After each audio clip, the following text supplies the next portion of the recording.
It's back to school time. This year, Sport Clips Haircuts will send you back in style with the prize package sure to send you straight to the head of the class. Visit sportclips.com/back-to-school for your chance to win. No purchase necessary. Ends August 25th, 2017. Must be 18 or older. Subject to official rules at sportclips.com. Void where prohibited. This is the Best of Mike and Mike podcast. Subscribe now by going to the Listen tab in the ESPN app. The Best of Mike and Mike.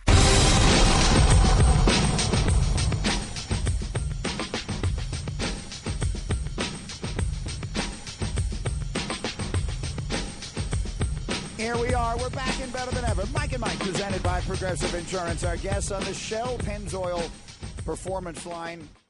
What a time. This particular moment in the history of this country and the world into which it fits. Images on our televisions this week, beginning with Charlottesville, and then yesterday it's Barcelona, one of the absolute most beautiful places on planet Earth. We'll try to make some sense of it all and try to take your mind off it at times by talking a little sports today. Will Cain is here this morning, and I'll tell you what, this is a complicated time, forgetting about it for people like us trying to figure out how to fit sports into a sports talk show. But just in general, it's a complicated time, I think, just to be a person, just to be aware of the things that are happening around us and try and make some sense of them. And for both of us who have children, to try and explain to our kids in a way, yours are younger than mine, but even my kids at their ages of 16 and 14, to try and explain to them in some context, in some way that makes sense, the things that are happening around them, again, in this country and all over the world, because sometimes even for someone my age, it's kind of hard to understand. People always say, man, this is the worst it's ever been. We're coming apart at the seams. I think it's the privilege of every generation to kind of drape themselves in that cloth. We talked about it pre-show before you got in here, Greeny. Truthfully, I've been the guy that's pushed back on that. You know, the 1960s were pretty rough. And we had that whole Civil War thing. So I'm not really sure right now is the worst it's ever been. But you cannot find a portion of our culture, our society, and perhaps even our world that is free from external pressures and issues. And sports is not safe from that zone either. So it's a place where almost every part of the sports conversation that we might otherwise be looking to have has all of these other factors involved in them. And so we'll go where the news takes us. Someone that taught me a lot of the things I learned when I first got into this line of work said to me, Greeny, we are at the mercy of the events as they unfold, and that's exactly what we are, so that's where we'll go. We'll go where they take us both on and off the field. Let's start off the top with some of the things that happened on the fields last night, and it began with Week 2 of the NFL preseason kicking off, and Jay Cutler getting on the field and shaking off a little bit of the rust, and forgetting about the numbers, which were unspectacular, the entire performance unspectacular. Maybe the most significant thing we saw, Will, he took a big hit on that surgically repaired arm and said it was fine, no problem. So, for guys who are coming back from injuries, those are always the big moments. Can they take that first hit? And yesterday, Jay Cutler did. From the moment Cutler stepped into this position in Miami, there's been nothing but, hey, this has been pretty seamless coming out of Miami. Well, not its practices, or as you said just now, taking this hit. I'm in on Jay Cutler. I'm buying Jay Cutler stock. What does that mean? I think that he will. You're buying it low and selling it medium, or you're buying it low and expecting it to go through the roof? I'm profiting either way, Greeny. I understand he will exceed he's not Apple, right? He's not Apple. No. I am buying low and will sell above average, above expectations. You'll sell somewhere around 9 and 7. Yes, that's exactly right. All right, fair enough. They were 10 and 6 last year. Meanwhile, it could be way, way worse. You could be Jacksonville, where essentially the coach of the Jaguars after their preseason game last night, Doug Marrone, and we'll play you the sound as it continues, came out and said to the world, "My quarterbacks stink." That's basically what he said, and almost didn't try to couch it. Blake Bortles was just terrible, continuing a trend of being terrible. Chad Henne is their backup quarterback there. I don't know what they're going to do, and I don't know how many people outside of Jacksonville or even inside Jacksonville are particularly concerned. But Bortles has open receivers last night, and he's missing them left and right. 3.5 yards per play, 5 plays per series with Bortles at the helm. And as you just said, the truly most eye-opening thing was to see how badly he missed many wide-open receivers. It is, if I'm buying Cutler low and selling medium, it's time for the Jags to just take their losses on Bortles. And do what? That's the thing, is the offseason was the time to address that. Haven't you essentially committed yourself to him for another year here? Henne, let's not pretend like Henne is the next great thing to come out of Jacksonville. But the minute he came in, he was throwing passes into the end zone that should have been caught by receivers. True. So he's better. So you said the answer is Henny. The answer is not Colin Kaepernick? Is Colin Kaepernick ready to play in the NFL? I'm genuinely curious about that. Is he working out? Is he ready to go? He's probably not ready tomorrow. He hasn't been in a training camp, but he probably within a couple of weeks would be, at his worst, he was way better than Blake Bortles has ever been at his best. So that would strike me from a pure football standpoint. And listen, Tom Coughlin is the man running the show, and that's a tough one to picture. But it strikes me as though that would be a step in a positive direction from a football standpoint, and a pretty obvious one. From a pure football standpoint, Colin Kaepernick has to be considered. Off the top. Yankees beat the Mets. They sweep the season series in the Subway Series. This interleague play began in 1997. It's only the third time the Subway Series ended in a sweep as the Yankees continue to try and chase down the Red Sox in the American League East. So the Yankees are up 2-1, right? In Subway Series sweeps? Yeah. 2 for the Yankees, 1 for the Mets, 2013. In your opinion, are the Yankees going to catch the Red Sox? Who winds up winning the American League East? The Red Sox. And the Yankees make the playoffs, or they don't? Yeah, I think the Yankees will make the playoffs. Yeah. Where are you? They're going to catch the Red Sox? Yes, I think they are. Off the top. And finally, we've got reporting from our Adam Schefter that suggests that maybe the best defensive player in the entire National Football League could be willing to sit out the entire year. Aaron Donald of the Rams. According to Schefter, his holdout may stretch into the regular season. One source speculated he could envision Donald sitting out the entirety of 2017. Schefter was in here the other day, and he was a bit delirious because it was during the 28-hour fantasy marathon. But he was basically saying this is a guy who, when he gets his new deal, which he could get right now if the two sides could work it out, is going to have something in the neighborhood of $60 million guaranteed dollars in it. So why would he come back and play for the 1.7 or whatever it is that's currently on his contract? Have we had a holdout, Greeny, for that length of time that really worked out for the player? A full year holdout that paid off? I don't think so. The 85 Bears legendarily had a couple of players who held out for the entire season, did not play the entire year, both of them on defense, and they wound up having probably the greatest defense of all time. And that was at a very different time in NFL salary annals. So have we ever had that? I can't think of one. To be honest with you, I can't think of one. What we usually have is we have guys hold out until right before the season begins, as it appears Le'Veon Bell is going to do, and then it feels like almost every time they come back and a week later they have a hamstring injury. I remember when Darrelle Revis had that, where he held out an entire training camp with the Jets, got his new deal, came in, and week 2, while chasing Randy Moss into the end zone, pulls up with a hamstring, and basically half a season he wasn't himself. So that's the real concern you have, are those kinds of the injuries that are caused by not being in football shape and then jumping into the middle of a season when everyone else is light years ahead of you conditioning-wise. And I would guess 80% of the time these holdouts occur, the player is saying he's willing to hold out for the entire season. Right. And Aaron Donald probably is not, but for both sides' sake, look, you're going to make it. You've got one of the best players in the league there. Pay him what the market would seem to bear. That's another one like the Cousins thing. I think ultimately the team is painting itself into a corner it doesn't want any part of. And that is Off the Top. We are Mike and Mike, as we are busy this morning with a variety of different things. And as I was looking through the notes, trying to find sports stories to talk about, I came across this realization that the top 2 football stories in the United States right now are one of a young, energetic, enthusiastic star being suspended for domestic violence, and 2, the head of the National Football League Players Union calling a work stoppage, quote, a virtual certainty. Those are the 2 top-line football stories, unless you really want to dive deeply into Blake Bortles being a bust, which we already knew. Those basically are where it begins. So if I'm going to take you at the mics, I'm going to take you at the mics with D. Smith. At the Mics is brought to you by Dove Men Plus Care. It's pretty hot out today, so if you want to stay fresh, grab yourself some new Dove Men Plus Care antiperspirant. 91% of guys who use it recommend it. DeMaurice Smith is, of course, the executive director of the NFL Players Association, and as he sits and battles with the NFL over who did or didn't leak information about Zeke Elliott's ex-girlfriend, he's talking about where the National Football League is going to be in 4 years, and it isn't pretty. I think that the likelihood of either a strike or a lockout in 21 is almost a virtual certainty. If there is no renegotiation of the collective bargaining agreement and we reach 2021, there is no uncapped year, right?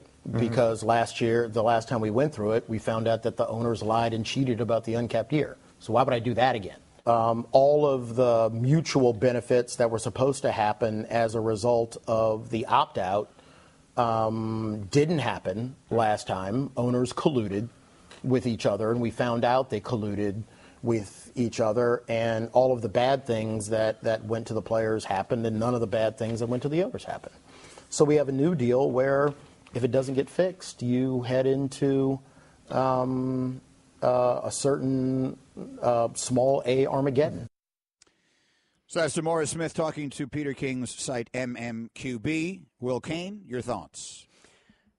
I don't know that DeMaurice Smith will be around to see that work stoppage, much less help lead the NFLPA through that. His term is up I believe it's March of next year, 2018. He's elected in 3-year cycles, and he would need to be reelected at least one more time to see through that process. If, in fact, the NFLPA is the Players Association, very, very displeased with their last contract negotiation, who would that fall on? If it's as bad as they say, and DeMaurice Smith can outsource it to collusion and legal terms that he just did, but from a negotiating standpoint, who would that fall on? It would fall on the entirety. This is going to be a cop-out answer, but it would fall on the system, and I will explain to you why. DeMaurice Smith could handle any negotiation for me he wanted to. I'd like to have that guy fighting on my side for all that I've seen him do and the conversations that I've had with him. But here's what I will tell you, okay? If you put me in that World Series of poker, okay, and I don't know anything about playing cards. I know the rules. I've played a little cards in my life, but I'm not a card player by any means. But if you put me into the World Series of poker for millions of dollars with guys who do this all the time and who are great at it and know every sign and every tell and how to bluff and everything, and you told me, I'm going to give you 4 aces in every hand, I'd win. I'd win the entire thing. And that's what's going on. The National Football League owners are holding 4 aces, and DeMaurice Smith has got a pair of 6s. And you can't win that game no matter what you do, no matter how you try. The system is so inherently designed and built for the owners to win any power struggle they really want to, that in my opinion you could put DeMaurice Smith, you could put Clarence Darrow. I'm just trying to name the most famous lawyers I can think of. You can put whomever it is that you think is the greatest negotiator that ever lived in charge of the Players Association. But unless you give him a hand with which he even has the ability to bluff, here's the problem. He doesn't have a good enough hand to bluff, and the other side knows it. So, in my opinion, you're playing a losing game no matter what you do. You try and find whatever victories you can anywhere you can find them. That's the best you can do regardless of who's in that role. I really like the analogy. I really like the card analogy. I would only alter it slightly, and that is that you're in that room playing poker with all the best players in the world, the World Series of Poker, and they're the ones with 4 aces. So you say, if I had 4 aces, I could win. So that's the NFL owners. The NFL owners are the guys, That's right? what I mean. Yeah. They've got 4 aces. So it doesn't make any difference whether their side, I don't know that if you just sort of sit back and analyze the way each side does their business, I don't know that you would sit back and say, boy, the National Football League, they run things, their offices, they run things a heck of a lot better than the Players Association does. I don't see that. That's not what I see. But I see whomever it is that's doing the negotiating on the NFL side, so whether it's Roger or whomever it is, whatever lawyers are actually in the room doing this stuff, they're sitting there with 4 aces. That is the analogy I was making. And not only do they have 4 aces, but they know that D. Smith knows they have 4 aces, and they know that D. Smith has a pair of 6s, and they know that D. Smith knows that they know that they have a pair of 6s. So it is a card game that they cannot, the NFLPA has no ability to win. And they are the professional card players. Those owners are the ones with all the skill, the history, the knowledge of playing poker the right way. They got to be billionaires either through their own genius or through inheritance. They're the ones that know how to play the game. They have the cards, and they know how to play the game. On the other hand, you can say you want DeMaurice Smith to represent you in any negotiation or any capacity. He is a prosecutor by trade. Very smart guy. Very skilled debater. Very skilled prosecutor. But this is negotiation, and this is business. And I don't know if this is where your analogy is going when you say he has 4 6s.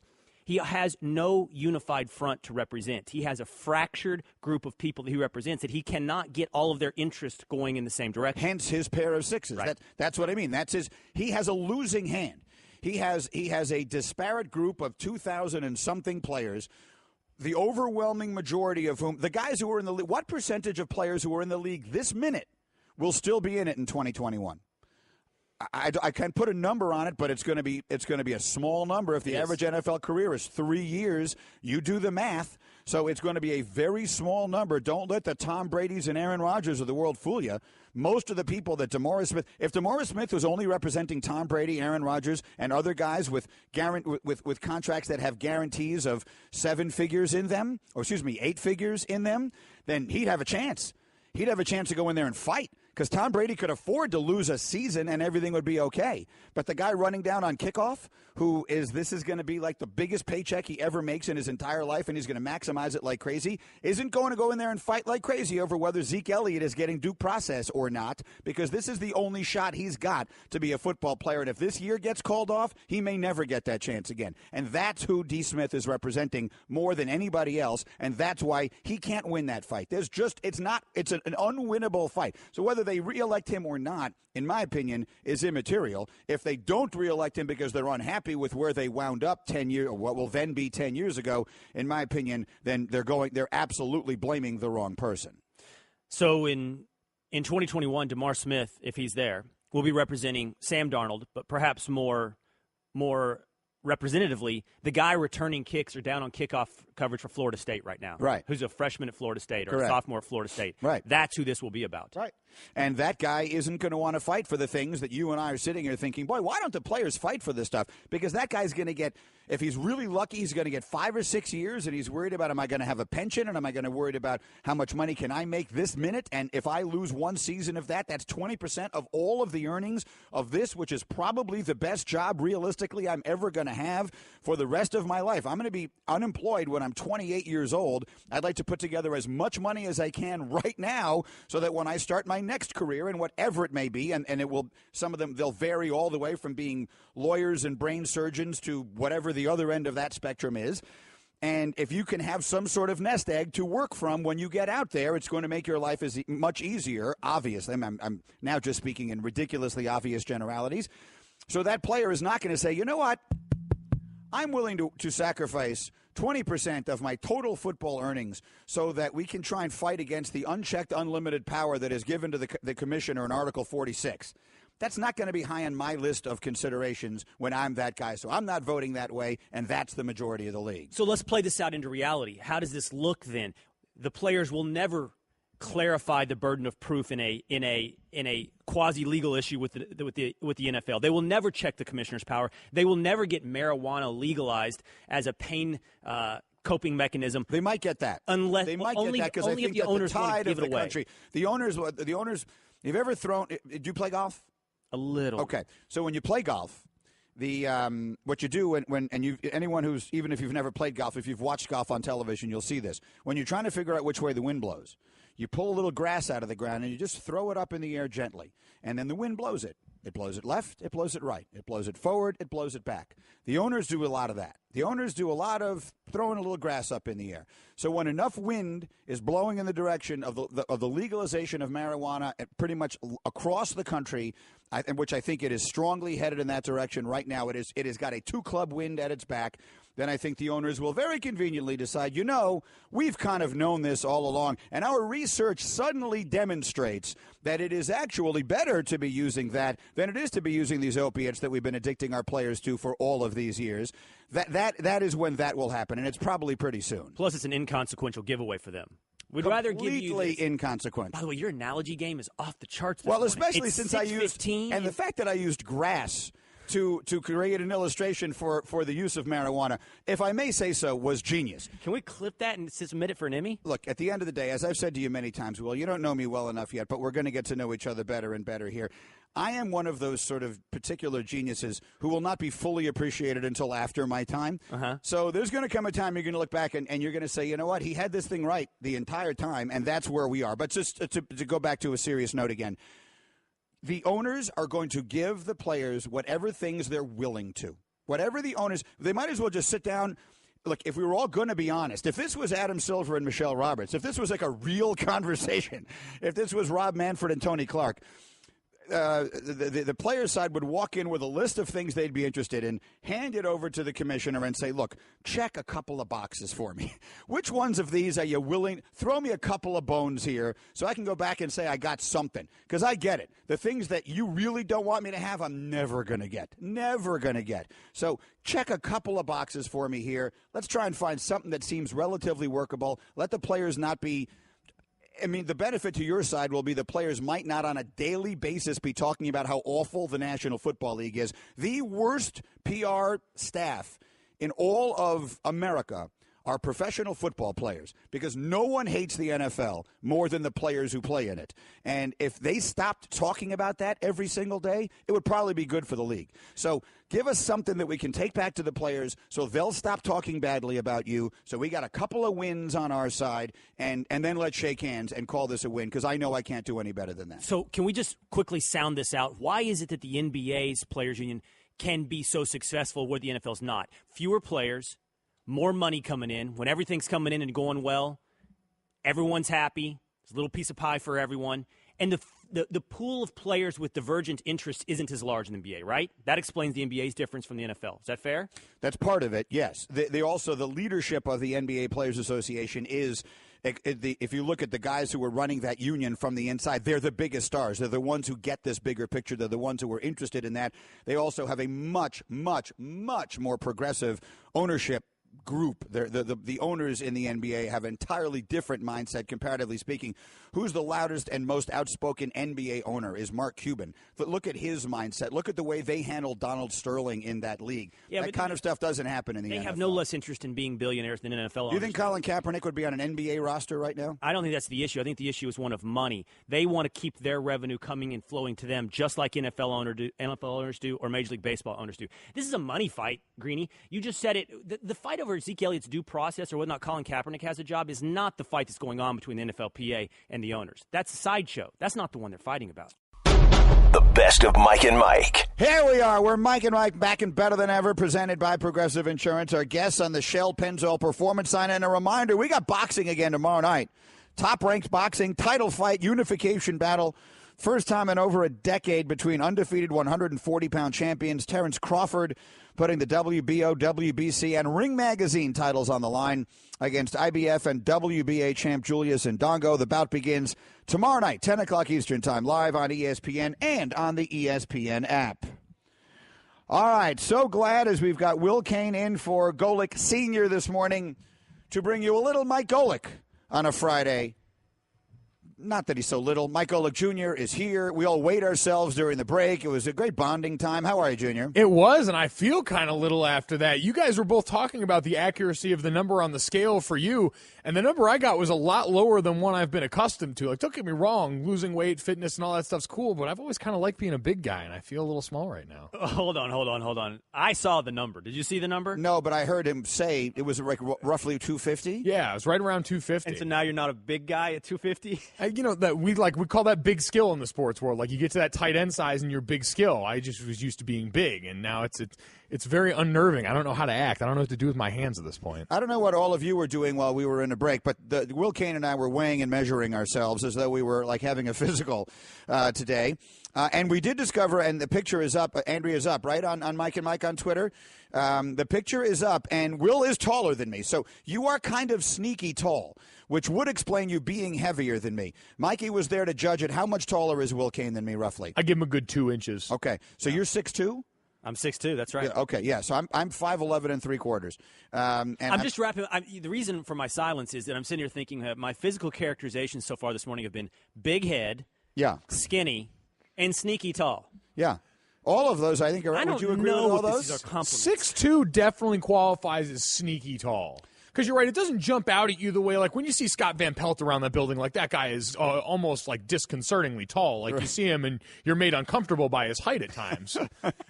Everyone else, like said, 6'2" is comfortable, but then you realize, like, oh man, this guy's up there. Yeah, he's tasting different air than we are. Bomani Jones is going to jump on with us a little bit later. He's tall. That's the first thing he said to me, and I had to return to him. you are much taller than I expected to be. Yeah, you are taller than I expected you to be also. And yet, so the scale is about accurate because it said it weighed me in at 172 and I'm wearing shoes. And so without the shoes, I'm like 170, which is what I weigh. So what did it weigh you in at? Right at the same, 172, by the way. Okay, so we weigh about the same. You had said 175. I told you were less than that. So you don't have to win every point this morning. I was exactly right. Okay. Really going for it. Let's get to business here, Junior, because I got a bunch of different things I want to do with you, both on and off the field. Give us some Straight Talk, brought to you by Straight Talk Wireless, best phones, best networks, no contracts. Let's start on the field. The Jacksonville Jaguars a couple of years ago reached at the number 3 spot for a quarterback that no one thought was going that high in Blake Bortles. They then said, there's no way in the world we're going to put this guy on the field. We are giving him a pure redshirt season. He's not playing no matter what. And then the year went bad, and he started showing some things in practice, and before you knew it, he was out there on the field playing. And now here we are in a state where they're just a disaster. He was basically booed off the field in a preseason game last night, which basically never happens in the NFL. And afterwards, his coach, Doug Marrone, couldn't find anything positive to say. I met with both quarterbacks afterwards. I told them what I'm looking for is I'm looking for someone that's going to lead this offense. So I'm not happy with the performance today. I'm not going to sit here and BS anyone. I mean, everyone saw it out there. Whatever you want to call it, I'm still trying to evaluate who the best person is at that position. I told that to both quarterbacks to lead the offense. But I also said this. I wasn't able to speak to the team after I spoke to both quarterbacks, but I just want to make sure everyone understands that if you can do this at the quarterback position, you know, all the other positions are very easy to do. How does the quarterback handle that, especially Blake? It's not like he's not the quarterback. He's got to go earn it. It's not the production we want, okay? And I'm not saying that Chad has it or not. I mean, it's right up there for grabs, and either person can take it. So those two people are Blake Bortles and Chad Henne. Mike Golic, Jr., what do you make of the quarterback situation in Jacksonville? He's right on the point he makes after that, which is the fact that this whole team has gotten put on notice. Blake Bortles was bad last night, but so was that entire offense. They couldn't run the ball. When Chad Henne did come in and start actually throwing the ball somewhat coherently, there were 2 blatant drops in the end zone. He wasn't getting any help from those guys across the board. So there's a lot of people that have to answer for this, but we know it starts and ends with the quarterback. And Blake Bortles, especially in contrast with the way Jameis Winston was starting that game. He had some Jameis moments late. Blake Bortles just looked really bad, and confidence seemed to be the issue. For a guy who we tout his arm strength as one of his strengths, didn't seem to be on display, was leaving balls short, was inaccurate. The mechanics still look off. It was uncomfortable to watch, and it was uncomfortable to hear him talk after. They showed a picture last night of Blake Bortles' throwing motion, which last year was below his belt. So, I mean, he's taken the ball down here before he throws it. He's improved apparently slightly by bringing it about to his waist. I just don't know how you get there with that kind of mechanics. How does one's mechanics go so bad so late in life? Or perhaps they were never there, by the way, Golic. I was going to say, I think part of this has just been us ignoring things. That season 2 years ago where, especially fantasy-wise, he was a juggernaut, tossed over 30 touchdowns, and did a large portion of it in garbage time where we all just kind of ignored it because it's the Jaguars, and we knew they weren't good that year. And so we said, all right, we'll put them off into that future pile. I remember it like it was yesterday. It was them and Oakland kind of coming up at the same time. And we said both these teams have big off seasons coming up. Can they address defensive needs? Because both seem primed on offense. And then the Jaguars went out and spent on defense, and then we found out that really the offense is probably the problem, that it was a little more of an anomaly than we were willing to give it credit for. Here was the difference. In 2014, the two teams you mentioned, the Raiders and the Jaguars, both drafted quarterbacks. With the 3rd pick in the draft, the Jaguars took Blake Bortles. And with the 36th pick in the draft, the Raiders took Derek Carr. And I'm not suggesting that everything else stems from that, but that's the position at which it all begins. So, Mikey, in that case, the Raiders got it right, and they got themselves a ridiculous bargain, and the Jaguars reached. And it's certainly I don't think it's premature to say they got it wrong, and they are paying the price for that now. They are, and now they're kind of, someone brought it up the other day, but they're kind of in the RG3 situation from not too long ago, where you've picked up that 5th-year option, so If Blake Bortles is on the team come March, you owe him $19 million. Do you want to trot that guy out on the field and risk, because it's not like he was getting protected very well last night either. That guy's one injury away from you being on the hook for basically $20 million for a guy that I don't think anyone sees as the long-term solution. Earlier in the show, Greeny, you compared this, or at least used this as a cautionary tale when it comes to Mitch Trubisky, or Mitchell Trubisky. He wants Mitchell, right? Well, I think we're good either way here. He's okay. I want to respect the guy. Mitchapalooza. Mitchell Trubisky. Do you really think that Blake Bortles' problems extend from being put on the field too soon? I have no idea. I mean, I can't imagine that the reason he now takes the ball below his belt, which is an action that you almost have to try to do in throwing a football. If I take a random person out here and say, hey, throw this football, they're not dropping it that low. I can't imagine these problems come from being on the field too soon. I don't have any way of saying that it is. I cannot tell you that it is. Here's what I can tell you.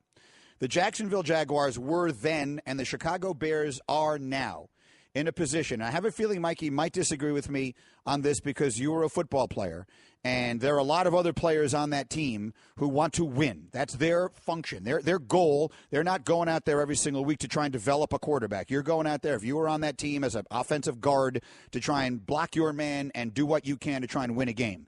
But the truth is that from the top of the organization on down, the single most important thing the Chicago Bears can accomplish this year is whatever is best for making Mitchell Trubisky become the best he can possibly be. Because Trubisky has it in him, I think. If everything goes right, if the development all works out well, you have taken him because you believe he has it in him to become that rarest of commodities, which is a quarterback that can actually win games for you. Not one that you can win with. There are enough of those. There are a handful of quarterbacks in the league you can't even win with. Then there's a whole big bunch of them that you can win with. And then there's that very select few. And this is the reason that you trade up to number 2 to take a guy, because you think he's going to be one of those guys like Aaron Rodgers and Tom Brady, and maybe there are 5 or 6 of them that you're winning because of. And so anything and everything you do this year should be designed around whatever you think it takes to maximize the chances that happens. Junior, do you agree or disagree? I do, but what controls that conversation is Mitchell Trubisky, is how well he takes to all of this, how well he progresses along this pathway, what he shows you in practice. And maybe circumstance to an extent can dictate that if your season starts to go down the tubes early and you realize it's just better to throw him out there. But if things are going well, or if you're approaching the season and what Mike Glennon and the rest of that quarterback room offers you isn't better than what this kid offers you skill-wise to begin with, but then with that added bonus of knowing you're investing in your future if he's ready enough. So I agree with you that that is the sole focus, but how fast you go about that, how you go about it in general, all has to do with him. Here's what we don't know, though, okay? I don't know Mitchell Trubisky. I've never met him in my entire life. But they do, is that different people react to failure differently. And I do not think that it makes a person soft or incapable of success if they don't handle failure well. So if you put him out there before he's ready, because he's ready enough to not, he's not Christian Hackenberg. He knows which direction the end zone is in. And the Jets acted last year as though if they put Christian Hackenberg on the field, it'd be like a basketball game and you're not sure which hoop you're supposed to be shooting at. That's the way they treated Hackenberg last year. But if you put a guy out there on the field when he's clearly, as Golic always says, going to get his eyes watered and his nose bloodied, some guys will handle that well. They'll learn from it. Peyton Manning obviously did, and others have.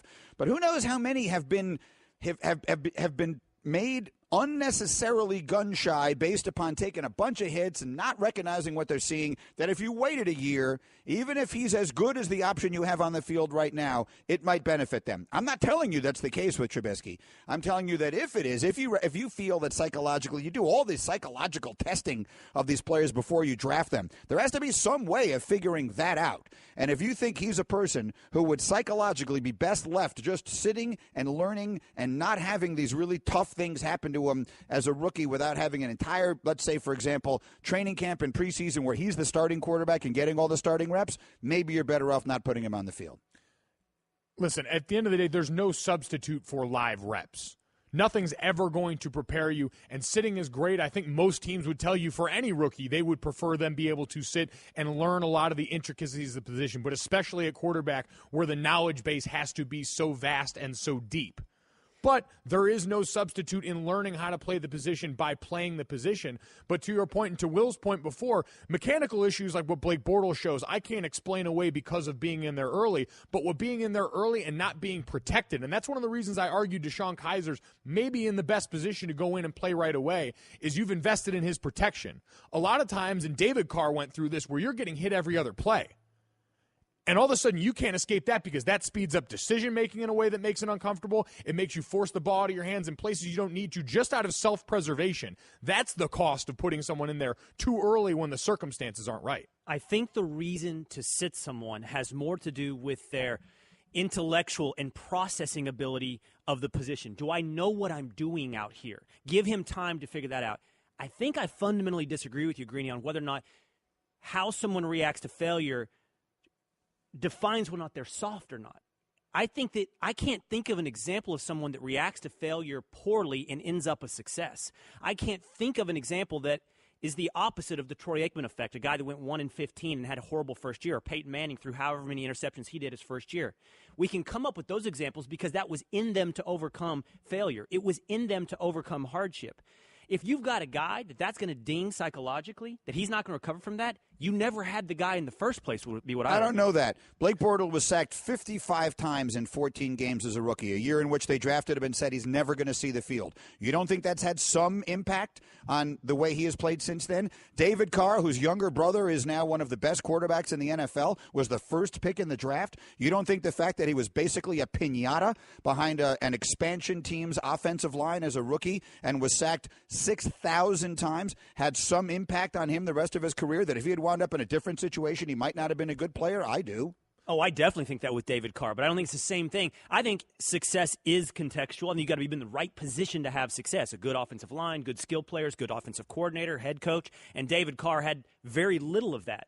But that doesn't mean that David Carr's failure was one of psychology. That doesn't mean he wasn't confident enough. Yeah, I think that's the point, is that wasn't about their response to failure. That was about the petri dish that they were in, just not being fit to foster life in that case. But to your point, it wasn't them responding poorly to any set of circumstances. Like, you can say what's happened to Johnny Manziel has been in large part because he's responded poorly to the things that have come at him along the way, and that some of those things have been of his doing.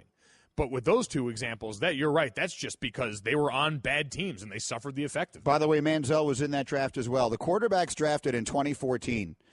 The third pick in the draft was Blake Bortles. The 22nd pick in the draft was Johnny Manziel. The 32nd and final pick of the first round was Teddy Bridgewater, who was showing signs, I think, of being a really good player when, unfortunately, he suffered that injury. The 36th player was Derek Carr, who is right now, this coming season, I think will be one of the 5 best quarterbacks in the league. And the 62nd pick was Jimmy Garoppolo, which we don't know exactly what he is, but the world is fascinated by what it might be. All right, Mike and Mike, Will Cain is in for Mike Golic today, and Mike Golic Jr. is sitting with us as well. We have something called MVP Moment of the Week. It's brought to you by Sport Clips. You watch sports, we cut hair. It's perfect. Sport Clips, it's good to be a guy. Let's give it to Chris Long last night. I heard Max Kellerman telling the story of Pee Wee Reese yesterday. I'll tell it briefly. For those who don't know it, Pee Wee Reese was a very good player on the Brooklyn Dodgers in the 40s. He was from Kentucky originally, and he was a star player and a very well-liked player. And when Jackie Robinson came up in 47 with the Dodgers and broke the color line, most people now are well aware of a lot of the abuse that he went through. At one game, legendarily, he was being abused enough from the stands that it made Pee Wee Reese uncomfortable. Pee Wee Reese, a man who later said that he had never shaken hands with a black man in his life before he met Jackie Robinson, having grown up in the South, walked over to him on the field and put his arm around him. Just stood there, talked to him a second, put his arm around him. That gesture, that moment has been immortalized everywhere in legendary photos, and there is a statue of it today in Brooklyn. Last night, and I'm not comparing the actions, except that the symbolism of them looks similar, Chris Long, who you know pretty well, don't you, Mike? Haven't you gotten to know Chris a little bit? I know his brother Kyle a fair amount. I know Chris just kind of through passing. Howie Long's son, both of them raised in Charlottesville, Virginia, and now a teammate of Malcolm Jenkins. During the playing of the national anthem before a preseason game last night, Malcolm Jenkins had his hand raised in the air, and Chris Long, standing next to him, stood there and put his arm around him in what was unmistakably a show of support. We have Chris Long's comments right? We have Chris Long afterwards, right? So let's play that for you right here. It was a hard week for everybody. I think it's not just a hard week for somebody being from Charlottesville. It was a tough week for America. And, really, I've heard a lot of people say, you need white athletes to get involved in the anthem protest. I've said before I'll never kneel for an anthem because the flag means something different to everybody in this country. But I support my peers, and if you don't see why you need allies for people that are fighting for equality right now, I don't think you'll ever see it. My thing is this, Malcolm's a leader, and I'm here to show support as a white athlete. So there's your moment last night, guys. Your reaction. For me, I wasn't surprised seeing Chris's body of work leading up to this. When you heard Michael Bennett's call to action the other day and said that this movement could benefit from having involvement from white players in the league, Chris is the first name that comes to mind because he's kind of displayed this level of thought and thinking before. And to me, it's pretty fundamental. This is a guy that supports and listens to his teammates. I always said I had plenty of teammates who looked a lot different than me and who experienced a lot of different things. I've never experienced discrimination, racial injustice, any of these things. In my life, I was just smart enough to listen to my friends, people that I trusted in a lot of other avenues in life who I knew weren't going to feed me nonsense. And so when I would listen to these guys talk and I would hear about their experience, I said, okay, there's something to this then. And I think that's what Chris has done along the way. And he talked about Malcolm being a leader. I mean, you can look up his body of work and the things that he's been doing and been involved with. Just received the NFLPA's award for community outreach. So this is a guy that's got the receipts to back all this up, but Chris takes his job as a role model seriously. I mean, we always ask that. How often do we hear that come up? I heard it mentioned before when you guys were talking about the marijuana policy, the idea that athletes are role models, and so how would that reflect with that involved in it? We want kids to have role models in sports. Well, find me a better one than Chris Long, a guy who is thoughtful and careful, but is not afraid to use his platform for things he deems is right. Will, what'd you think? I've listened to a lot of Chris Long and what he has to say. I've listened to a lot of Malcolm Jenkins. I've listened to a lot of Colin Kaepernick and what they have to say. And I respect them as men and their earnestness and what they believe, and definitely their commitment to exhibiting that, to acting out those beliefs. But it doesn't mean I have to agree in the end with what it is they are doing or saying. I think that Max Kellerman's analogy to Pee Wee Reese and Jackie Robinson is ill-fitting. I don't think Colin Kaepernick is a modern-day Jackie Robinson. I don't think you're suggesting that, Greeny. I think that when Max says we need a white player, how can we not have a white player stand up with Colin Kaepernick or a Malcolm Jenkins? It is inherently ill-fitting and uncomfortable for me because my entire prism, at least what I aspire to, is to view individuals as that, as individuals, as men. If Chris Long, as a man, not a white man, as a man, an individual, feels the same way as Malcolm Jenkins or wants to support his teammate, I respect that. But he has no obligation as some member of some larger group. He has no obligation as something as symbolic. He only has to stand for himself. And if we can do that, we might actually get where we want to go. Well, Greeny, we're halfway through another baseball season, and we're really seeing some players who stand out as winners. Kind of like business travelers who win at business by staying at La Quinta Inns and Suites. That's because you can put your La Quinta Returns loyalty points to work on the spot with instant free nights. Just drive up with no reservation and instantly redeem points for a free night that same night simply by using the La Quinta app. It's like hitting a grand slam. With an app instead of a bat. Well played. Prepare to win at business by learning more about instant free nights and check out the summer rates at lq.com. Daddy, where do babies come from? Honey?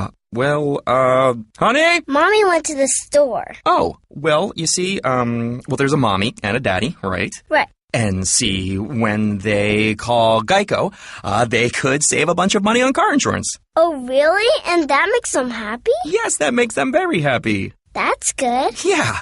Well, I'm glad we could have this talk, Sunshine. Geico, because saving 15% or more on car insurance is always a great answer. All right, Mike and Mike again. Will Cain is in for Golic, and our pleasure to welcome in our friend Bomani Jones, who hosts The Right Time with Bomani Jones every weekday afternoon on ESPN Radio, and also fits the category we have described this morning of sneaky tall ESPN people. Another one who, when I first met Bomani, I believe, Bomani, the first time you and I were ever in the same room was when you came in and hosted with me that one day, and my first reaction when you walked in, it was, my goodness, Bomani Jones is a lot taller than I would have guessed. How tall are you? I am 6'4", at least in the media guide. Like, I think at least as it counts the way everybody else lists their height, I come in at about 6'4". Will, you're on the sneaky tall list, right? You're about 6'2", 6'3", right? That's how this came up. I'm 6'2", but we didn't relegate this, by the way, to vertical measurements. Greeny had me jump on a scale, so you want to go ahead and give us the whole media guide on Bomani Jones as well? Oh, God, I haven't been on a scale in 10 years. What I need to get on a scale for? You're not weighing in for any particular reason. You're not like fighting Conor McGregor this weekend or anything like that, so we don't need to know how much he weighs. Will Cain and I actually weigh almost exactly the same, and he's 2 inches taller than me, and I don't even know how we got sidetracked into this while we're in the middle of a much more significant conversation. So, Bomani, you join us right as we were talking about what happened on the field last night before the game. Malcolm Jenkins standing with his fist raised during the playing of the national anthem, and his teammate Chris Long, the son of Howie Long, it's worth pointing out for those who don't know him that Chris Long is white, standing next to him and put his arm around him in what could be an unmistakable moment of support for a friend and a teammate, and one that certainly will make people think of Pee Wee Reese and Jackie Robinson, even if we're not comparing the significance of the two moments here historically. And so we had just sort of begun our conversation on that subject, and we played some of Chris Long's comments after the game. Bomani Jones, what was your reaction? Well, one thing, I had the same thought about the Pee Wee Reese situation, although I know Chris Long a little bit, and he's a different man than Pee Wee Reese was. I would make the argument. Like, Chris stands in solidarity on a lot of these issues with dudes like Malcolm Jenkins. Like, he thinks it is important that there be a white person who stands in support also, because what winds up happening on these things normally is if there's somebody who cares, then there's a black dude that goes out here and stands and takes all the bullets and everything else, and there might be some white dude in the back that's like, yeah, I'm kind of with it. If we want these messages of unity, that is a message of unity that you wind up with, is if that dude stands with Malcolm Jenkins, the dude from Charlottesville, Virginia, is worth noting. I think that probably has as great a chance as making an impact as anything else. Bomani, how do you see Malcolm Jenkins, Michael Bennett, Colin Kaepernick's protest? Is it one and the same? Is it all with the same goal in mind? Or are they all talking about something different? Help me understand each message. Is it all the same? Well, I think that you'd kind of need to talk to them a little bit to get a better idea about whether or not they've all got the same idea. I know that Malcolm Jenkins Malcolm Jenkins is concerned with issues that are similar to the ones that Kaepernick is concerned with. He has gone about it, I think, in a slightly different way, though, because Jenkins seems to have a much more conciliatory tone about dealing with law enforcement, and Colin Kaepernick's on an NWA song when it comes to that right there. So I can't say that those cats are doing it exactly the same, but like general macro level, I do think they are largely saying the same thing. So I want to read you comments that were made by Daquan Jones of the yesterday because I think this is significant. He's on Tennessee, and they were talking about last year. He said he's not sure he'll join his teammates in this protest this season as he did last season because he doesn't want what has happened to Colin Kaepernick to happen to him. And this is why, for those who wonder if the Colin Kaepernick situation is only really significant to one player, it is actually significant across the league. Here are direct quotes from Jones, who joined the Titans protest a couple of weeks into the regular season last year. Quote, "It's going to affect your job, your endorsements, and your money. Someone like me going into my fourth year, I'm trying to get paid too. A lot of teams will look down at that and say, he's a Colin Kaepernick." So I wonder, Bomani, when those comments made their way around social media yesterday, what you think some of the reactions were among some of the guys who own pro football teams. Oh, I imagine a couple of them did a high five, like the intro on the Wayans brothers. Like, this is the win for some people, certainly. They're like, this is what we want. We want you thinking about this. We want you thinking about the control we have over your money, even if it's not particular to this issue. They're like, yo, we are glad. This is what we want. There's certainly some guys who happen to feel that way. Now, where I think that is interesting is I don't think that Jones really would have anything to worry about on that front, because the difference between Kaepernick and everyone who protested after him in that way is that the other guys all got permission. Like, after the thing with Kaepernick, I always feel like the NFL lawyers looked at the rules and were like, yo, we can't tell guys they can't do this. So everybody then put out a letter saying, hey, we do not we support the national anthem. We think it's very sacred, but we respect guys' wishes to do whatever, right? And then everyone went out and did that. Kaepernick is the only one who did not ask for a measure of permission before he did it. Subsequently, he seems to be the one who's paying the biggest price. But I think that everybody who's come after the fact, after the teams have been like, yeah, we don't don't like it, but we respect you as men, those dudes are going to wind up being okay. It's the one who defied and didn't even bother to ask if it was okay that's going to have to pay the price. You know, I find Daquan Jones' realization the least surprising and actually the least objectionable part of this. And I'm sure, Bomani, to some extent you're going to disagree with me. We've had disagreements on this. We don't have disagreements on whether or not there's a right to have a protest. We have had conversations about what the substance of the protest is about. But whether or not the NFL has the ability or should have the ability to influence their employees on whether or not they exhibit politics during the course of employment seems to me the most obvious part of that. I mean, if I did it right here consistently at this desk, or random person listening on the radio on their way into their course of employment took their politics with them in the form of a hat or anything, it probably would affect their employment.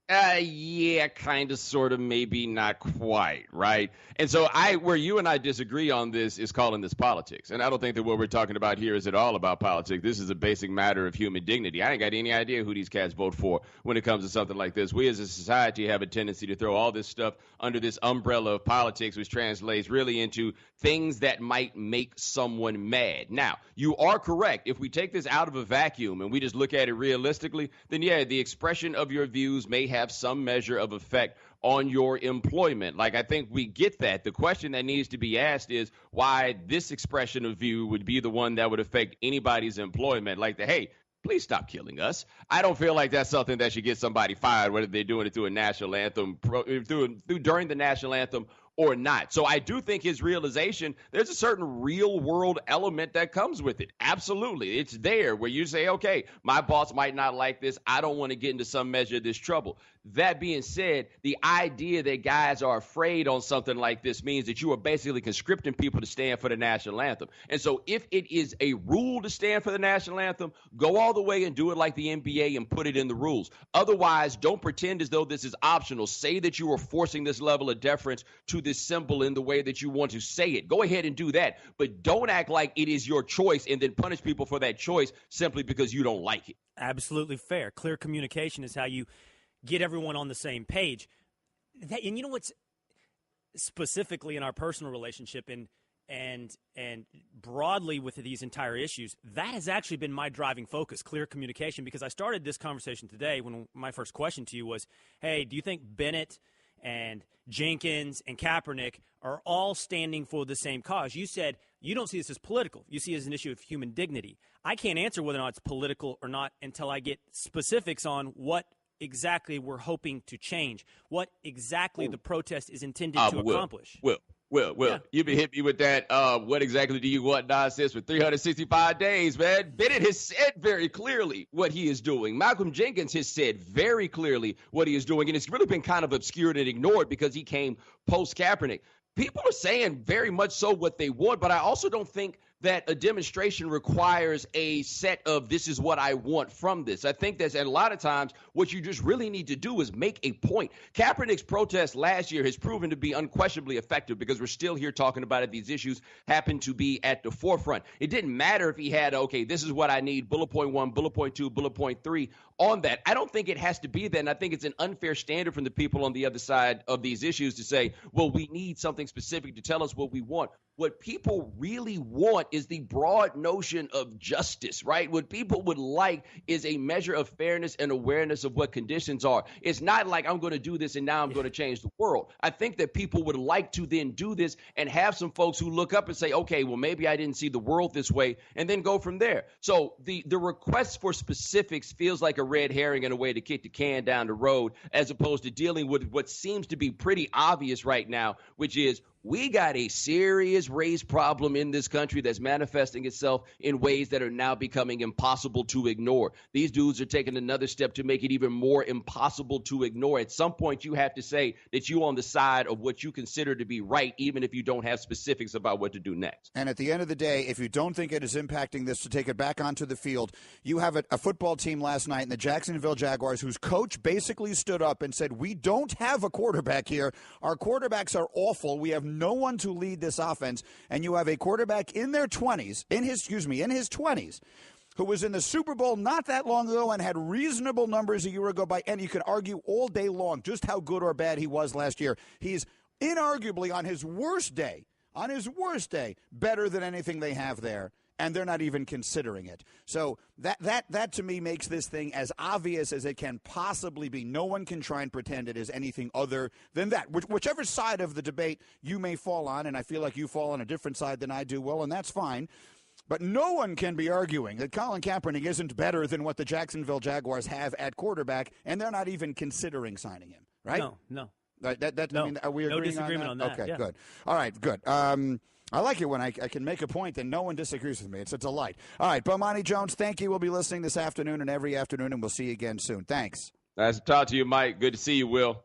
The best of Mike and Mike. To finish the previous point about quarterbacks, you said you can't think of anyone who the failure earlier in their career and then sort of came back and recovered. I don't want to put words in your mouth, but like failed early and then sort of overcame that and succeeded. Would Alex Smith fall in that category? Well, no, I think we do have examples of people who dealt with failure early and came through. I mean, that's the example of Troy Aikman, right? That's actually the example of Peyton Manning, a rough first year, and saw their way to success. Right. Among the 7 winningest active quarterbacks in the NFL, only 2 of them started a single game as a rookie. Ben Roethlisberger, who was forced into action when Tommy Maddox got hurt, started 13 games as a rookie, and if I remember correctly, lost none of them. And then Eli Manning started 7 games.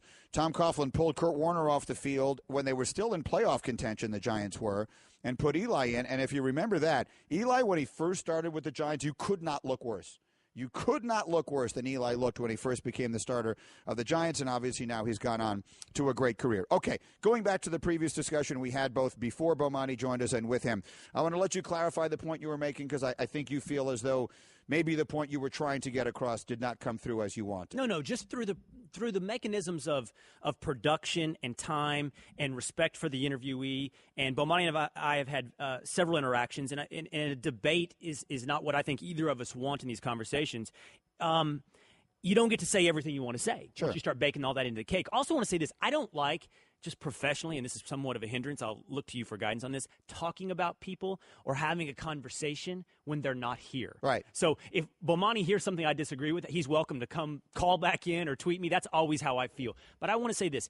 Bomani said, for 365 days, I've been hitting him with this specificity stuff. This is not, when I ask for Colin Kaepernick or Malcolm Jenkins or Michael Bennett, specificity on what the protest is intended to accomplish, and asking whether or not these individuals are all trying to accomplish the same thing. I'm not being purposely obtuse. You remember in Shawshank Redemption, you're being obtuse? Yeah. That really upsets people when you're being purposely obtuse. Right. I'm not doing that. I'm not doing a red herring. For those who don't know what that means, basically what you're saying is you're not trying to just say, I don't know what you mean, even though you really do know what they mean. That's right. What I'm doing is saying this. Everyone, well, maybe not everyone, outside of some horrendous individuals who march through the streets of Charlottesville, Virginia with tiki torches. But the vast majority of individuals in this country believe in broad concepts like justice and equality. There really isn't another side of that debate. Hey, this side that protests the national anthem, they're for justice and equality. And unless you're with them, you must be against it. That's not a real debate. So when I say specificity, I say, what do you want to accomplish? What is your specific example of something that is falling short of those broad macro goals? And if we can identify those, perhaps, and this is a novel thing, we can fix them.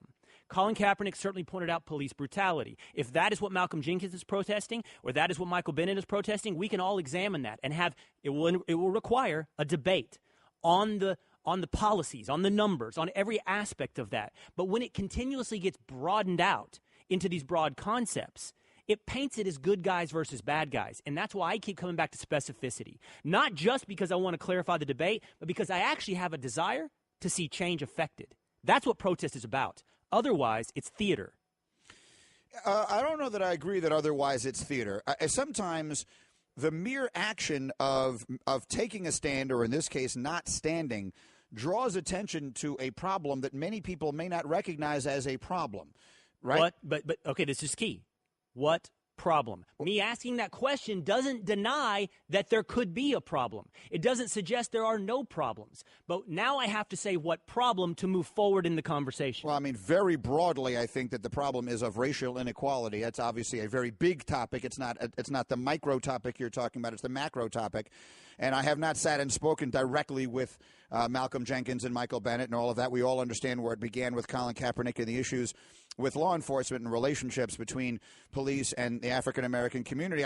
I don't think that I don't think that it is fair to say to someone, well, unless you tell me how we're going to solve this problem, I don't want you talking about the problem or casting a light on it. I don't require you to bring solutions. I just require to clarify the conversation so we can work towards solutions together. Well, I don't think Colin Kaepernick has made any secret of what it is that he's talking about. I don't think he's been vague. I think he's been pretty specific. He broadened it. He has been specific about law enforcement. That is true. Yeah, so to me, I think he's done his job, and as a consequence, he now doesn't have a job. Hey everyone, Mike Golic here. Support for Mike and Mike podcast comes from our friends at Rocket Mortgage by Quicken Loans. Chances are you're confident when it comes to your work, your hobbies, your life. Rocket Mortgage gives you that same level of confidence when it comes to buying a home or refinancing your existing home loan. With Rocket Mortgage, you can apply simply and understand fully so you can mortgage confidently. To get started, go to rocketmortgage.com/Mikes. Equal housing lender, licensed in all 50 states, NMLS consumeraccess.org number 3030. Here we are. We're Mike and Mike. We're presented by Progressive Insurance. Our guests appear on the Shell Pennzoil Performance Line. Hey, reminder, our next top-ranked boxing title fight is tomorrow night. It's a unification battle for the first time in over a decade between undefeated 140-pound champions.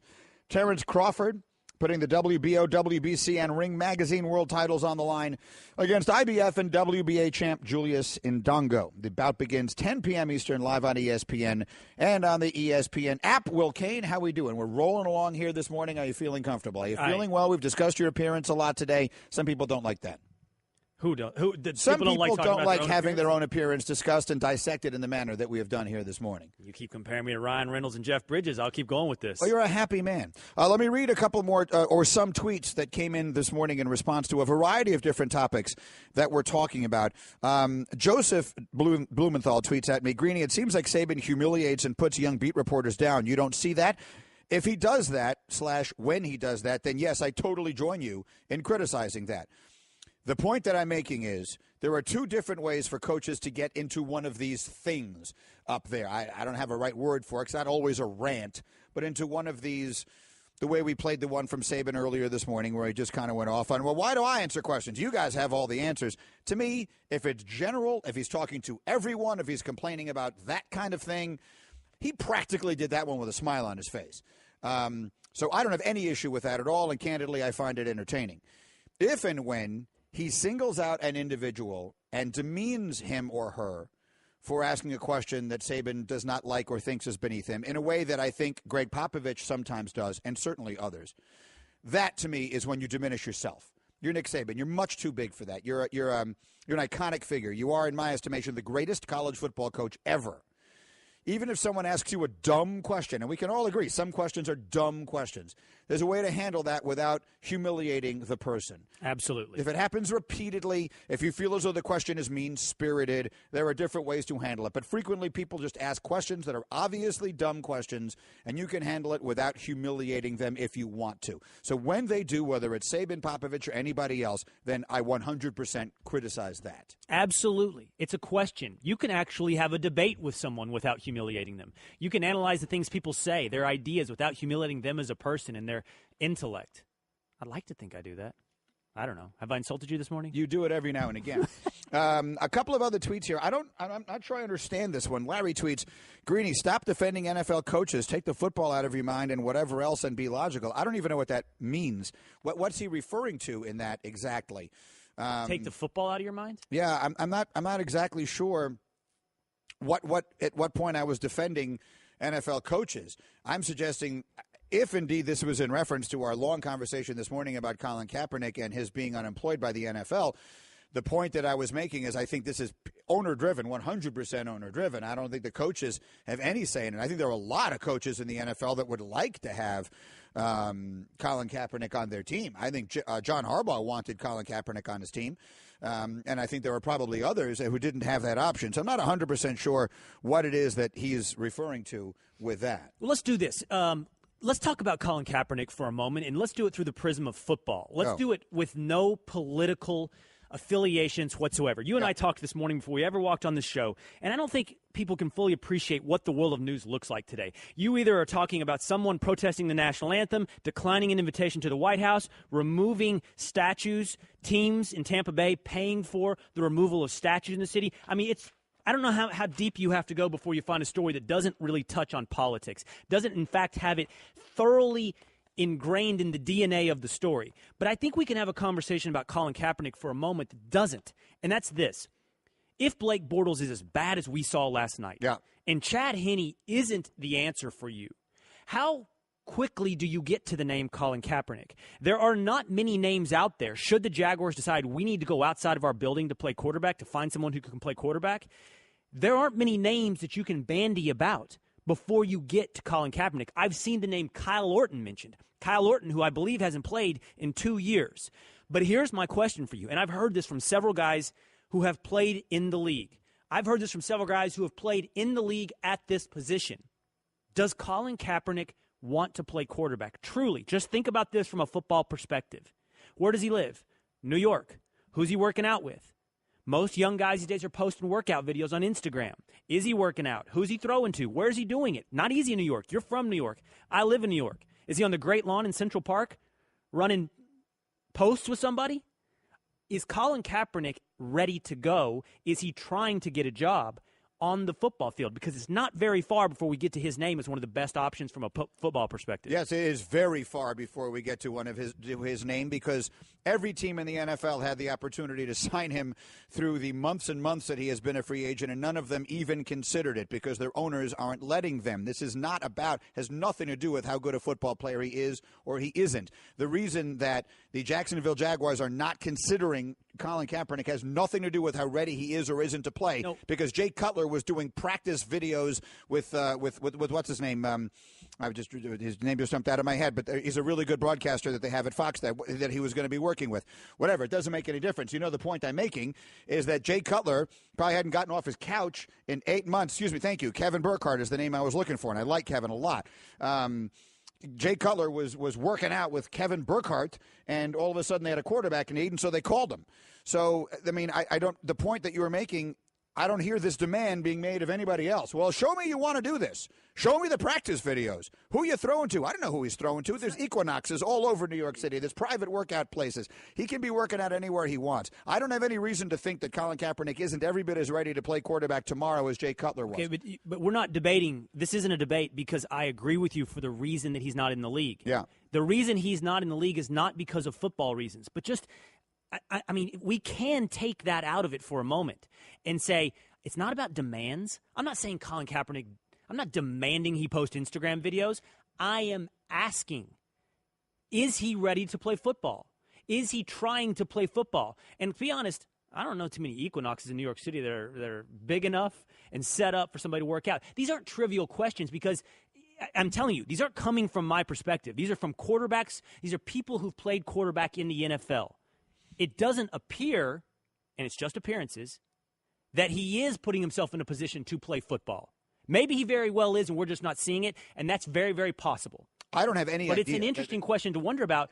What is he doing right now? What is he doing right now? Well, outside of raising $700,000 of the $1 million that he had pledged to help in communities, and outside of like sending planes full of supplies into places that need them, and all sorts of other things he's doing. From a football perspective, I'm really trying to have this from the football perspective. I don't know. I mean, I don't know what he's doing from a football perspective. But what I would tell you is I think, with all due respect, your question is completely irrelevant, because I don't think anything if he was right now, if every single day there was a video of him like James Harrison pulling trucks, around his waist and whatever else it is that he's doing working out, I think he would be in exactly the same job status employment situation that he is this minute. That's not what I'm saying, Greeny. Right. I'm not saying that's what's keeping him from getting a job. Right. But I am saying, is he looking for a job? But why? Why are you asking the question? Because it goes both ways. There has to be somebody that wants to employ him, and he has to want to be employed. But, I mean, what indication has he given anyone who doesn't want to be employed? What indication has he given you that he really, really wants a job in the NFL right now? Well, I mean, what indication does any NFL free agent give of that? He went on a visit to the Seattle Seahawks, right? I don't know what other teams have had him in. Didn't he go visit Seattle and work out for them? Yes. So that's an indication that he wanted that job, right? He didn't fly out there for his health. I don't think we make that demand of anybody else. He's a free agent. Let me make it clear. I'm not criticizing the Dolphins for the Cutler signing, because the particulars of that situation meant to me it made perfect sense. He was the guy you go get because of his familiarity with the coaching, with the offense. But Jay Cutler it went 180 degrees the other way. He actively wasn't interested in playing anymore. He had another job. He was ready to move on with his life. And they went and sought him out and found him because a quarterback is so valuable. There are going to be 64, some slightly larger number than 64 quarterbacks on NFL rosters as of 3 weeks from now or whenever that is. If he hasn't looked at a weight since the end of last season, if he hasn't picked up a barbell since the end of last season, he's better than 20 of them. So, in my opinion, I don't understand the reason that we're asking that question about him. I feel as though we are somehow – I don't like it when people do this to me, so I don't want to do it to you. I don't want to say you're trying to make a point by asking a question. But I feel as though just asking the question is in its own way questioning him. I have no reason – my response to you saying I have no reason to believe he wants to play again, I have equally little reason to believe he doesn't want to play again. He's a 28-year-old, or however old he is, football player who is a free agent. I have every reason to believe that he wants to continue playing. I haven't seen any reason to think he doesn't. Why have we heard so little from Colin Kaepernick, from an agent, from anyone affiliated with Colin Kaepernick? Why have we heard so little from him? Don't know. It's an interesting question. I really don't. There's a lot of different strategies you could take on the situation that he finds himself in. And this is the one that he's chosen for whatever reason. I don't know. I'd love to ask him that. I'd love to ask him a million questions. I would love Colin Kaepernick to come on the show and have the opportunity to ask him, among many other questions, that one. We had Colin Kaepernick on only once that I recall in person. It was the year the Super Bowl was in New York City. So whatever January that was, I remember where we were sitting. And they had just lost. It was right after the Richard Sherman play. They had been in the Super Bowl the year before. And then they had lost in the NFC Championship game on the pass at the end that Sherman broke up. And a week later or so, Kaepernick was, like so many other players, like promoting a product or something like that, and came through Super Bowl Media Week. And he came and sat with us for a little while. Now, this was long before he had risen to the status that he holds now as a social figure. He was just a quarterback in the league at that time. So that's the only time I've ever talked to him. So I'd love to ask him that question. Like, explain your approach to this right now. You don't have a job. How do you feel about that? Have you had more opportunities than we're aware of? Has anyone even called? There were so many questions you could ask Colin Kaepernick that I'd love to ask them. So I don't have an answer. And to that, Greeny, that illustrates my point. I think any naturally inquisitive person would wonder, what is Colin Kaepernick's side of this equation? I don't believe he's above being questioned. My suspicion, my analysis is the reason Colin Kaepernick isn't in the league is because owners don't want to take on the fan liability of a revolt to some extent on ticket sales or viewership or whatever it is they think they're estimating. Right. But I do think this needs to be measured in. We have heard nothing from Colin Kaepernick, not from an agent. You know what's really eye-opening as well? Where is the NFLPA on Colin Kaepernick's behalf? We just had Christine Brennan on talking about they'll take up a case for Ezekiel Elliott or Greg Hardy, but the NFLPA, as we stand right now, has not been someone who's out there beating the drums for Colin Kaepernick. You start adding all this up, and you say also someone, you as you know mentioned, who is very active in other parts of his life, someone who lives in New York City. I don't think he's above the question of, does he really, really want to play football right now? Oh, I would state again, I think it's irrelevant, but I understand what you're saying. Eric Winston recently said what did he say? We're ready to help Kaepernick. He's the president of the NFLPA. I'm going back and finding the story. It was a couple of weeks ago. Ready to help suggests if being asked. We've been in contact with Colin's representatives, and we've let them know that we're there and ready to help with whatever they'd like, whether it's just some guidance on PR or whatever. I know they've chosen to lay low, and I respect that. Every player has to make a decision on how they want the union's help, and I completely understand that, and that's fine. The union has always stood ready to help him in any way that we need to. We will continue to monitor that situation. We'll continue to do anything that we can to make sure that he has another opportunity to play. At the end of the day, that's really it. We're not going to force ourselves on a player. He's calling the shots. He wants what he wants, and I respect that, and that's what we'll do.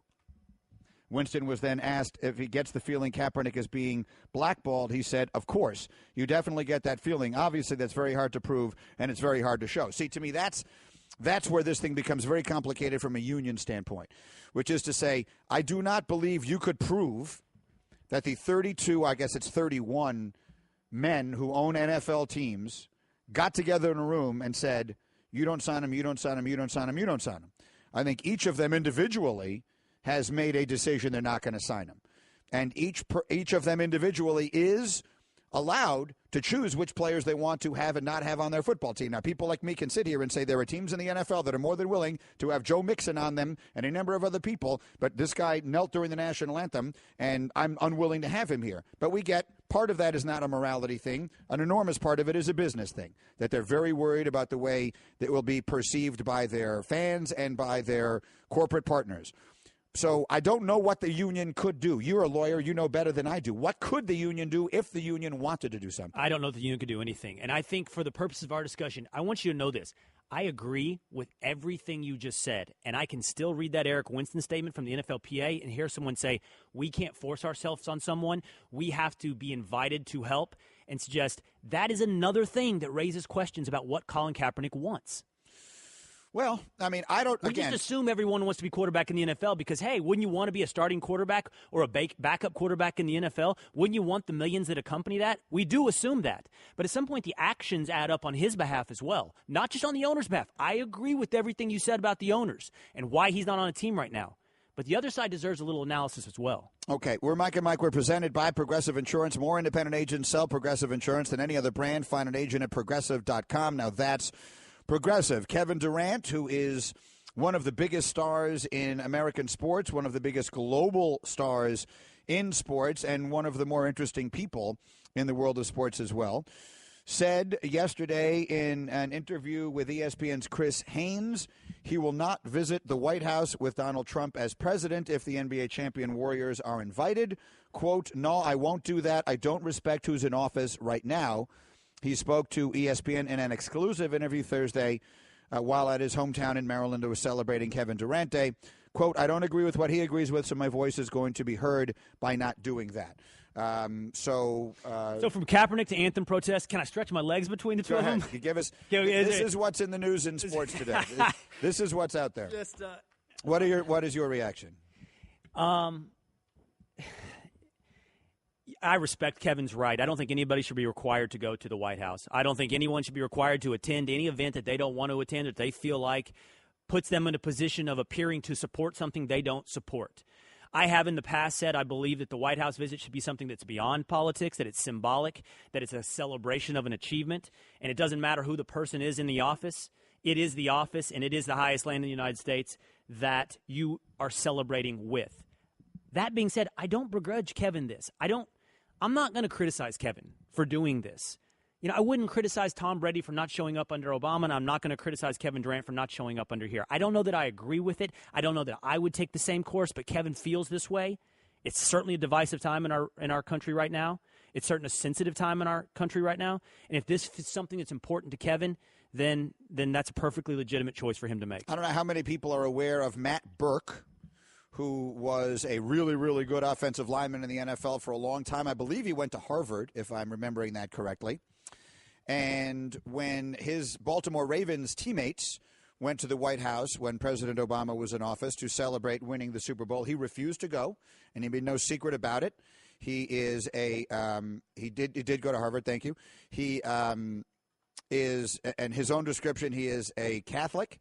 He is strongly opposed to abortion, and he said his direct quotes, I was reading them just a few minutes ago to make sure I had the details of this right.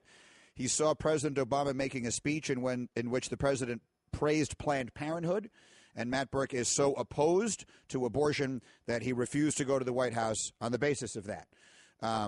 I support Matt Burke's right to not go to the White House if that's his choosing, and I support Kevin Durant's right to not go to the White House if that's his choosing. For whatever reason, they are in the same in the same ways and for exactly the same reason that I support the players who are protesting in the National Football League right now. What is particularly interesting, I think, in this case, is because, as you just described, we live in, I'm not going to use the word unprecedented, because anytime you say we are in unprecedented times, people will point out, oh, you have no idea what you're talking about. It was like this then and all of that. But certainly in my recollection, in my active recollection, through controversial presidencies and controversial times, we've never been in a time like this. I'm 50 years old. I don't remember a time like this. I'm not old enough to remember the country when we were really at the height of the Vietnam War, and I know that perhaps there were times where it felt like we were splintering apart then. Even through anything that has happened since then, I don't recall a time that feels like now. So what I do think is going to be interesting about this is that I believe there will be a lot of teams that will refuse to go to the White House with President Trump in office, which I wonder if it will lead to the end of this longstanding tradition. We have had teams visiting the White House for a really long time, and at some point, if a lot of players aren't going to go, I wonder if they will just stop doing it. I don't think, if the Golden State Warriors are invited, I do not think by any means that KD is the only one who wouldn't go.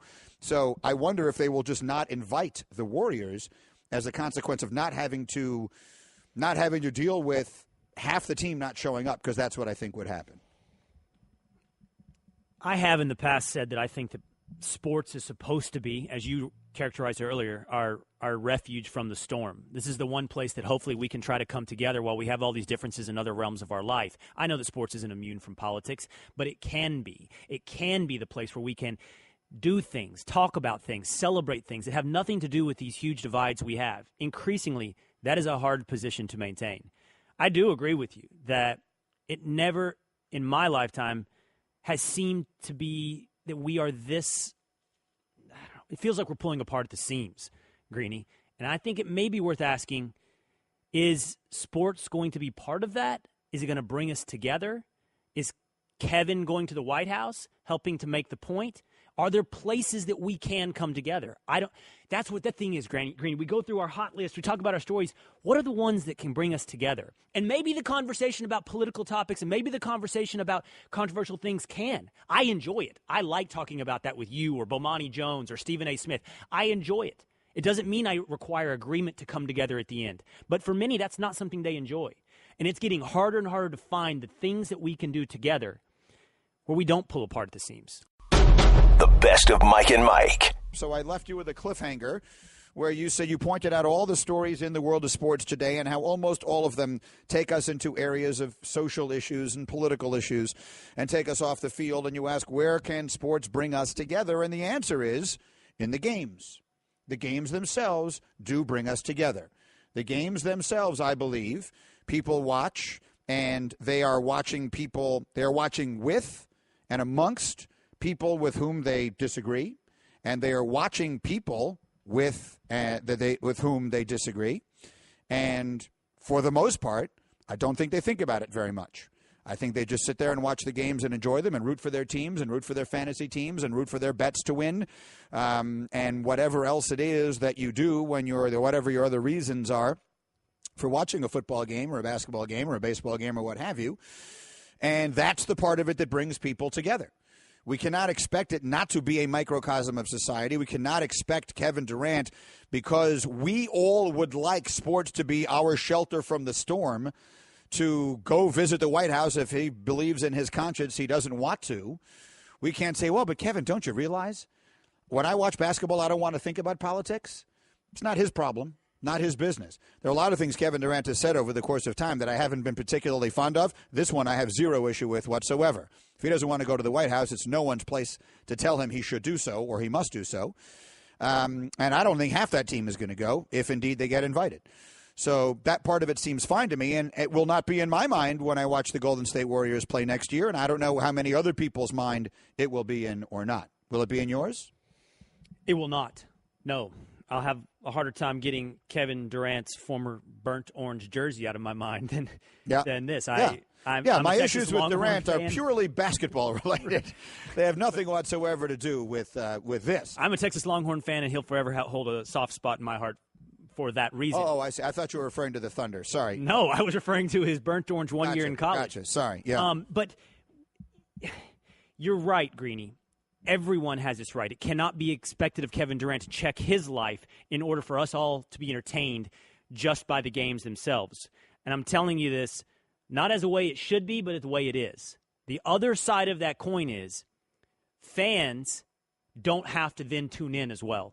If they feel like their sports requires a dose of politics with it, if they feel like their entertainment requires a dose of medicine as it goes down, they will increasingly eat less of it. They are less entertained. So this is just the way life is. If Kevin Durant feels compelled, and I honor that right of his to make a political statement, or Matt Burke, or whoever it may be, it doesn't then in turn that the audience has to just take it. They will at some point go, I've had enough. I can get this in other places. Well, I mean, we tend to suspend our morality when it is convenient frequently, right? So, I mean, from the beginning of time, not beginning of time, for a very long time now, let's say at least, within the world of entertainment, there are any number of entertainers, actors, actresses, musicians, etc., who are very, very active politically, socially, speak their minds on issues. And I am not aware of people stopping going to their movies and stuff like that. I'm just trying to think of a particular example of someone right now, whether it is someone like Ben Affleck, or whether it's someone like George Clooney, or whether it's someone like Meryl Streep, Sean Penn, or anyone else, Sean Penn. When they make a movie, I go see it. And while I'm watching Ben Affleck play Batman, I was thinking, boy, Ben Affleck shouldn't be Batman. I wasn't thinking, I'm remembering now who Ben supported for president or whatever the case may be, or how politically active you can guess he was some in the actors, election. I would imagine, on most of these. When I watch Meryl Streep lose herself brilliantly into one of these roles and accents and all that kind of stuff, I'm not thinking about any speech that she made at the Golden Globes or wherever it was that she spoke, that it got a lot of attention enormously. And I tell you what I really don't like. I really don't like it when people say, and we get this, I know you get it and I get it too, I really don't like it when people say, I don't like what you just said, I'm never listening to you again. Well, okay. So you're never going to listen to a person because they view the world differently than you do? How do you ever learn? I consume a lot of media. I consume an enormous amount, particularly of radio, talk radio. I like listening to it. And I listen to a lot of people with whom I disagree. Socially, politically, whatever the case. If you listen to this show, you have a pretty good idea of where I stand on most things. I listen to a lot of people. We're pretty close, right? No, I think you and I are sort of different, and that's cool. I'm good with it. Absolutely. So, but I like listening to people who have different perspectives, and frequently, I find myself saying, "That makes sense. That makes sense." I don't usually have my mind changed on things, and I'm not going to these places to have my mind changed on things. But if you are an open-minded person, then I'd like to think you would be willing to listen to someone else. So for all the people, for all of you out there who are saying, Greeny, you're not condemning Colin Kaepernick for taking a knee during the national anthem, so I'm never watching your show again. Well, okay. What do you want me to do about it? What am I mean? So you're never going to listen to a person. I'm going to spend most of this football season talking about winning and losing football games. But the fact that I took a position on a topic that you don't agree with means you will never, ever, ever listen to me again. Well, this is how we got where we are in the first place. By everyone just picking and choosing which side they're going to be on and digging in so strongly that you have now demonized the other side to the point that we can't even have a conversation anymore. So all I can tell you is my opinion is my opinion. I consider myself an open-minded, reasonable, and generally compassionate person. If you refuse to listen to me because of the position that I take on this or any other subject, I really can't do anything about it. I truly believe most people are not that way. I truly believe most people do not require safe spaces to insulate themselves from things that they might disagree with. I think what most people want, Greeny, is a very simple thing.